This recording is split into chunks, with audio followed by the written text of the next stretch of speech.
Oh, Stevie Wonder.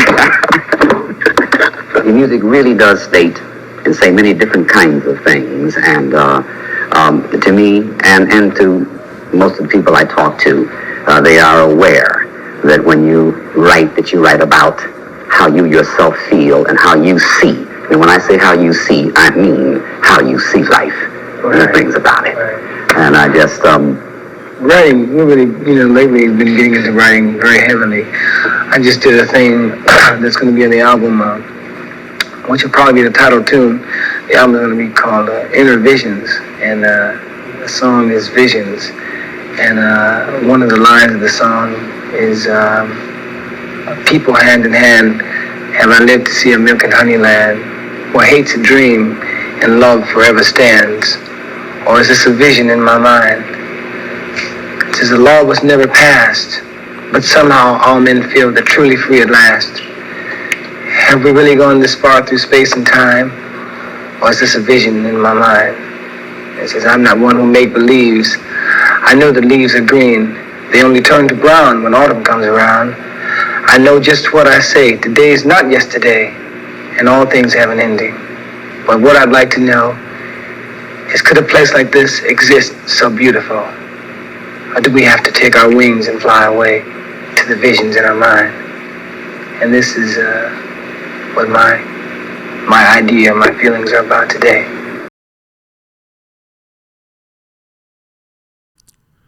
Stevie Wonder, original name Stevlin Hardaway Judkins, also called Stevlin Hardaway Morris, born May 13, 1950 in Saginaw, Michigan. Blind from birth and raised in inner city Detroit, he was a skilled musician by age 8. Wonder showed an early gift for music, first with the church choir in Detroit, Michigan, where he and his family had moved to when he was 4 years old, and later with a range of instruments including the harmonica, piano, and drums, all of which he taught himself before age 10. Renamed Little Stevie Wonder by Berry Gordy Jr., the president of Motown Records, to whom he was introduced by Ronnie White, a member of the Miracles. Wonder made his recording debut at age 12. The soulful quality of his high-pitched singing and the frantic harmonica playing that characterized his early recordings were evident in his first hit single, Fingertips Part 2, recorded during a show at Chicago's Regal Theater in 1963.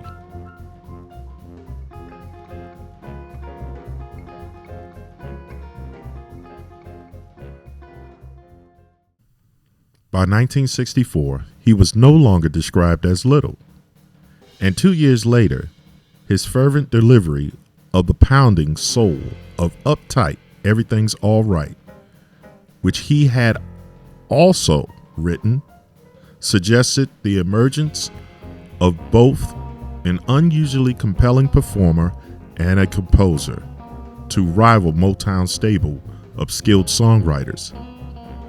He had already co-written the song The Tears of a Clown with Smokey Robinson. You mean I can sit down? Yeah, I'm gonna let you sit down. I can't call you Little Stevie Wonder anymore. Hey, and if I hear you say that again. Because you... Last time you hit a guy in the eye. Oh, did you? Yeah, you wouldn't do it. You could see 20/20 in the dark. Hey, last time I talked to you, you were still in school. Have you finished yet? I'm through. You got your high school diploma? Yes. Are you going to continue with your studies at all, Steve? I plan to do something. I thought that you're supposed to teach me how to play harmonica and a few other things. Oh. You changed your mind. I'm supposed to teach you? I don't even know how to play harmonica. Mm-hmm. How old are you now, Steve? I'm 19 now. I'm getting old, ladies and gentlemen. Yes. Really pressing on up there. How old were you when you started performing professionally? I was 10 professionally. Actually, I was 9 when I came to the studio, but they said, go, come back in a year, boy. No.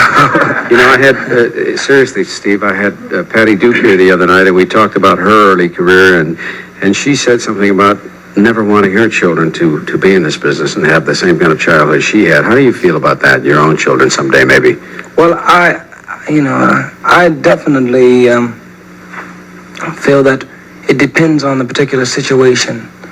I was very, very fortunate. I have to thank a lot of people. Dr. Thompson, who accepted me at the age of 13 when I had a hit record, and said that I could go to his school, the Michigan School for the Blind, which is in Lansing, Michigan. I think the first time that I came on your show, we talked about that. That's right. You got a great memory. Oh, yeah. You got a great memory. I know you won an award recently that you're very proud of. Would you tell our audience about that? The Distinguished Services Award, which was given to me by the President's Committee for the High the Handicap. And I really couldn't believe it. I'm very, very thankful. Steve, because you have been so very successful, what advice have you for other blind people?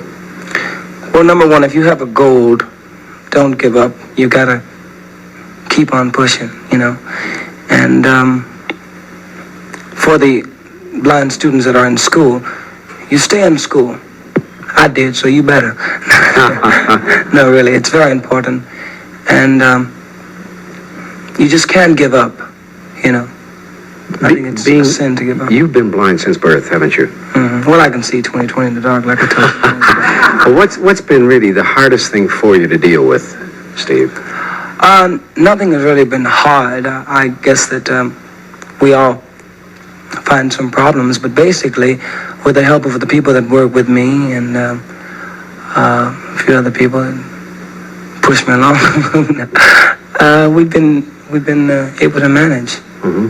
Well, you certainly don't have a hard time singing. Well, actually, I can see. You know, it's just a... No, he can't. He's kidding now.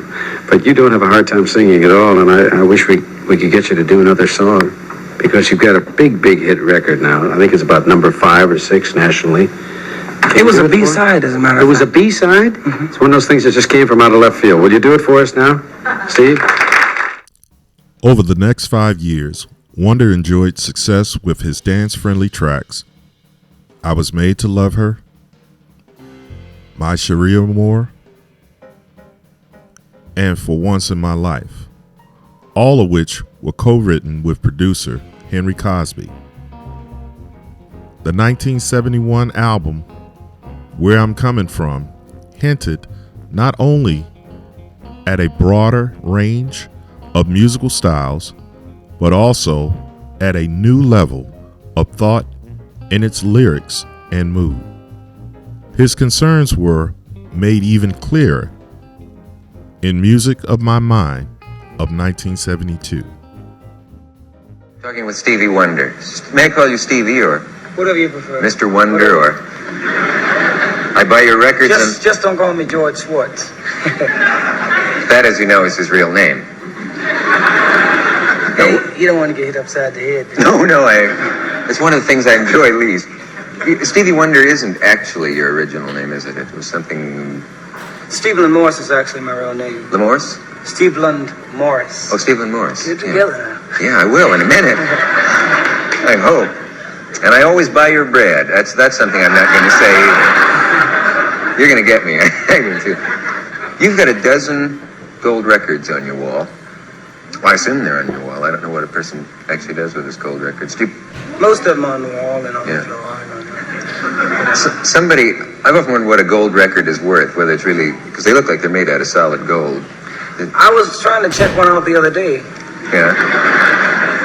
Breaking it open. Probably find there's an old Cass Daly record in there with gold all over. You're a composer. Yes, fair to say. I write the melody and music to most of my songs, and the lyrics are written by Sarita Wright or Sylvia Moy, who was also at Motown Records as a lyricist. Writes a lot of the songs, the lyric. I'm very bad. I was very bad in school in poetry, so I definitely am not a lyric writer. And how does a song come to you? Do you have to sit down to write it and intend to write it, or can it come to you suddenly when you're not expecting it? It's all a matter of inspiration. In other words, I guess the day, whatever happens to me within a particular day, encourages me to write. Or a certain person or certain people that I meet or wherever I go. I might write a song after leaving here. Depends on how it turns out. Will you let us know? And if it turns out nicely, I'll... I'm not going to give you a percentage of it, though. Oh, yeah? Notice how I come back with witty comebacks when someone's in... Now, later... No. Says you. How's that? Has any of the fun gone out of performing for you that used to have when you were little Stevie Wonder? I never hear anybody call you little Stevie Wonder anymore. I hear a few disc jockeys say that every once in a while. I want to knock them upside the head, but actually, it's still very exciting. I just had the pleasure of going to Australia, and it was definitely together.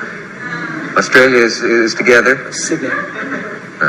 I hadn't heard that it was... it's together. Not together or anything. Well, you never know. You know, so much is happening today. It might just... Come apart? That's right. You're speaking about geology now, an earthquake and that kind of thing. Well, you never know.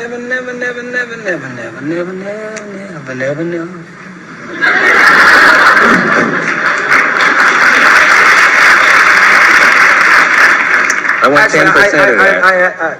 That's immediately out of the question. Oh, I'm sorry. You know, as Taurus the Bulls, we like money.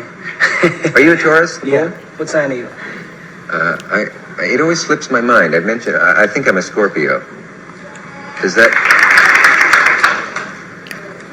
Copernicus. But Scorpios, I think, are very good people. Basically, very good people. But there are exceptions, I suppose. Or not. Keep on talking, we'll find out. I heard that you were getting married. Are you marrying a musician? Yes, she plays the tuba. No, I'm kidding. But is she a musical lady? You require that? Well, Sarita is my fiance who writes the lyrics to a lot of the songs. Also, my mother's done some writing. I got to mention that because she'll be mad at me if I don't. Yeah. But Sarita is, as a matter of fact, I have an album coming out. Not the one that's out, and I just had an album released, signed, sealed, delivered. But the following album, which basically I think is one album that is more me than anything I've ever done. It expresses, or at least I'm expressing the way that I feel about the situation that exists in the world today, the problems, and... That's on the upcoming. We do have a few of those. Well, I hadn't heard of any, but if there are... Yeah. What's the album called? I am not sure of the title of the album yet. I think it's going to be Stevie Wonder the Man. Yeah. All right. How about Dick Cavett's Favorites? I want you to think about that. His Motown stablemate Marvin Gaye's album, What's Going On, which diverged from the label's hit factory strategy to address the divisive social issues of the time, had a significant impact on him during this time. Gordy's concerns regarding his protege's proclamation of independence were largely resolved by Wonder's string of recordings that destroyed the competition in the middle of the 1970s. All four of these albums: Talking Book from 1972, Innervisions from 1973, Fulfilling This, First Finale from 1974, Songs in the Key of Life from 1976, and Hotter Than July 1980 were hailed as masterpieces, and the last three of them each took home numerous Grammy Awards for Album of the Year. Those albums produced a steady stream of classic hit songs, among them Superstition, You Are the Sunshine of My Life, Higher Ground, Living for the City, Don't You Worry About a Thing, Boogie On Reggae Woman, I Wish, and Sir Duke.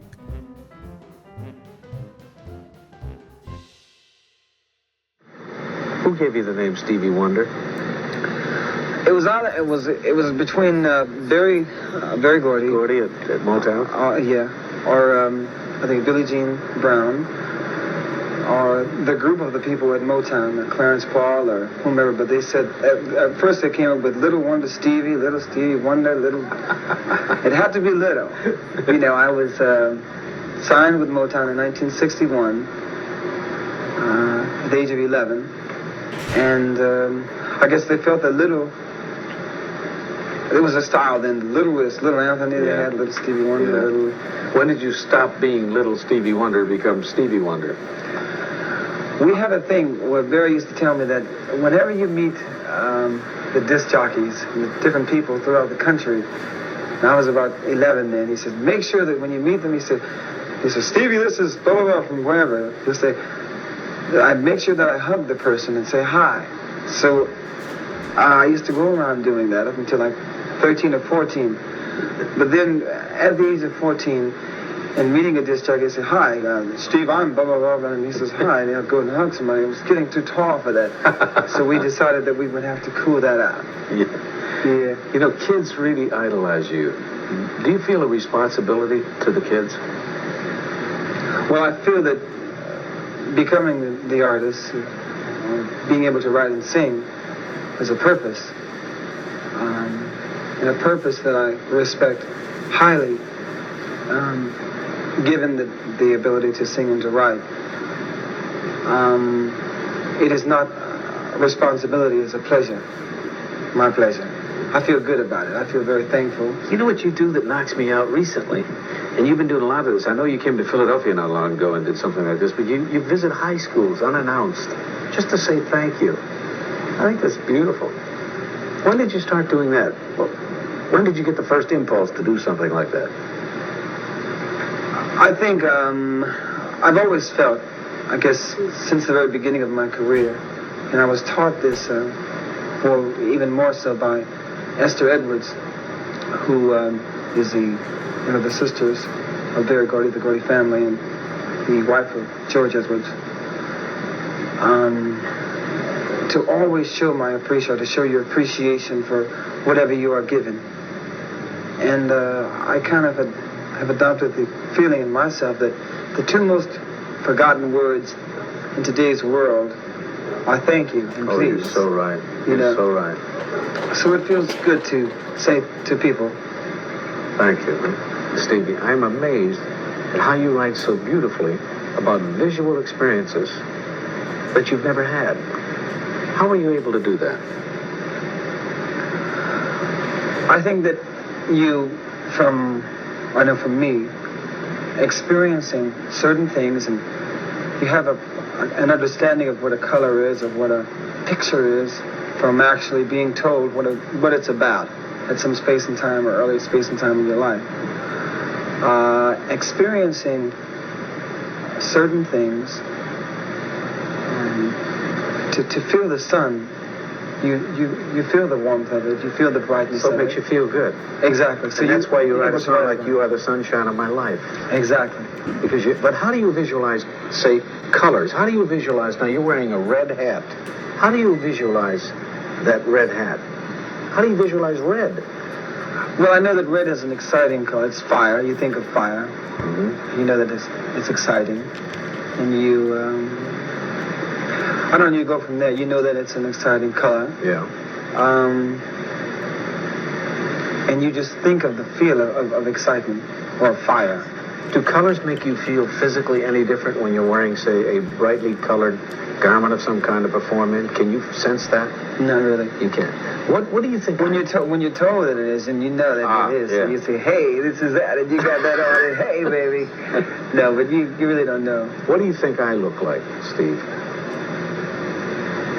See you tomorrow. No, really. Do you have any idea? Can you visualize in your mind the kind of guy I think that what I see in you is, I guess, the inner you. And I'm not trying to get into spirituality or anything, so I'm just saying. I want to hear that. What I feel from you is what I see. Or what I see in you is what I feel. And what I feel is a very good feeling, as I have always felt. And not because you are here do I say that, but because of the fact that before any or many people actually allowed little Stevie Wonder, little nappy-headed boy, whatever, to be a part of something as exciting as, say, a television show. You were one of the people that gave me, or gave us, the pleasure of doing that. Oh, that's nice. So that feels very good. And that we, maybe not every day, person to person, but that you have listened to my songs, that you've heard my music, that you have gotten into my form of expression. You've done your interpretation of my form of expression in your way. Yeah, we have shared something very good I together. love doing your tunes. I feel good when I do your tunes. We have to pause. You know about this thing, this commercial stuff? All right, now. Ray Charles, when he was on my show, I said, if by some miracle you could regain your eyesight, would you want it? And he said no. And I asked him why. And he said something almost to the effect of, almost like what you said a moment ago when I asked you, what do I look like? Something like, his feelings are more important to him than singing, And he had eyesight for a while. Mm-hmm. You never did have, did you? No. What one thing would you like to see if you could? I think the earth, my family, my daughter, Aisha. How old is she? She's going on 2 years old pretty soon. Is she musical like Dad? Noisy musical. I think that we got her a little piano for Christmas. The little organ pianos. And she's into that. Now the song, Isn't She Lovely? Is that about your little girl? Mm-hmm. It's about Aisha. I must tell you, I was talking to Tom Sullivan one time, and he is blind. He's a very great man. I've never met him before. Oh, he is a super guy. Very incredible. And he told me a story about his little girl in the swimming pool. Mm-hmm. You hear that story? Yeah, I heard about it. And he's the helpless feeling that he couldn't find her. Mm-hmm. Have you ever felt helpless like that? I think I know I have experienced that.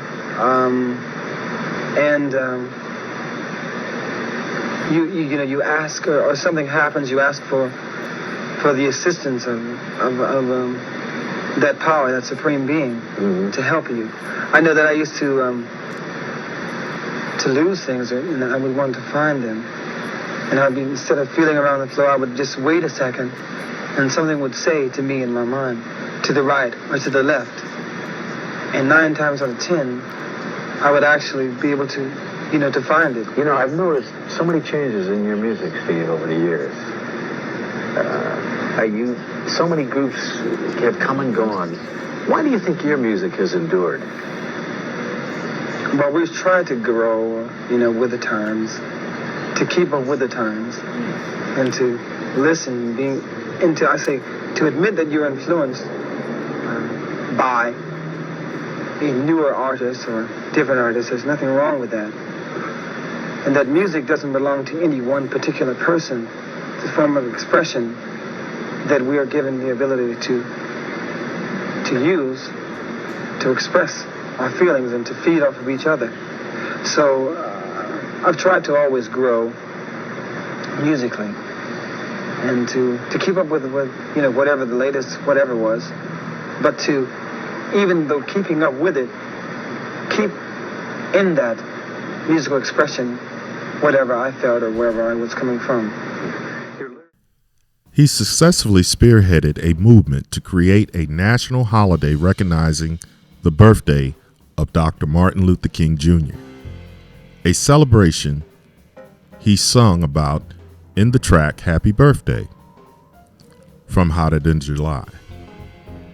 Happy Birthday became a major UK hit as well, reaching number 2. Wonder had dedicated his Oscar win to anti-apartheid activist future president Nelson Mandela, and had performed on the number 1 charity singles We Are the World to raise money for famine and relief in Africa. And That's What Friends Are For, with Warwick, Elton John, and Gladys Knight, benefiting the American Foundation for AIDS Research. happened very interestingly when I was working towards the next album, which would ultimately be Hotter Than July. I was asleep and I dreamt of this song that ultimately became Rocket Love. And the song sounded so incredible. You always think, even when I finished it, it wasn't as incredible as when I had it in my dream. And I remember when I woke up and I got up, I said, Steph, got this incredible song. And I put it on cassette. And, as best I could remember, because the thing about it is like, you want to wake up. And, if you're really having a deep sleep, you say, okay, I'm going to wake up. But you don't wake up. And by the time you do wake up, you're trying to figure out what was that melody. Yeah. But for the times that I have done it, it's been really exciting because, the chords were chords that I never came up with before. Wonder has also been a longtime advocate for improving services for the blind and those with disabilities. In connection with the International Day of Persons with Disabilities, he was named a United Nations Messenger of Peace in 2009.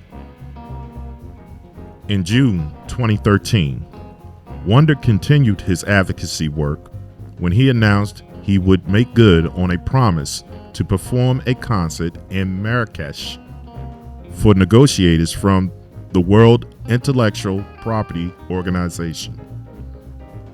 When they agreed on an international treaty providing blind and visually impaired individuals around the world with more access to books. Following a 10-year hiatus, Wonder released the well-received A Time to Love in 2005, with guest appearances from India Arie, Dougie Fresh, Paul McCartney, Bonnie Raitt, and Prince, among others. Wonder also put out the concert DVD Live at Last, a Wonder's summer night in 2009.